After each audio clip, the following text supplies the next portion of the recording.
hey guys আজি মানে একদম মাত ভাঙি গৈছে যিহেতু আমাৰ ডাঙৰ বাইদেউ ভোটত উঠিছিল আৰু আমি তাতে ভোট গণনা কেন্দ্ৰত গ'লোঁ মানে ফাৰ্ষ্ট টাইম গৈছোঁ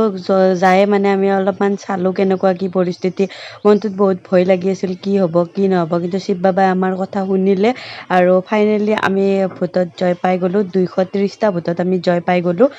দুখিলা পাতৰ ছবিত বিজেপিৰ সমৰ্থক গীতামণি হাজৰিকাক আপোনালোকে আশীৰ্বাদ কৰাৰ বাবে আৰু আপোনালোকে সকলোৱে ভোট দি জয়যুক্ত কৰাৰ বাবে অশেষ অশেষ ধন্যবাদ আৰু এই ভিডিঅ'টো মই এটা স্মৃতি হিচাপত ৰাখিব বিচাৰিছোঁ আপোনালোকে নাভাবিব যে মই লেবেলত ভিডিঅ'টো বনাইছোঁ একমাত্ৰ স্মৃতি হিচাপত এই ভিডিঅ'টো থাকি যাওক বুলি মই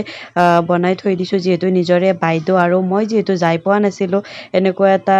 মানে কামত আৰু আজি গ'লোঁ ভোট গণনা তাতে মানে ইমানে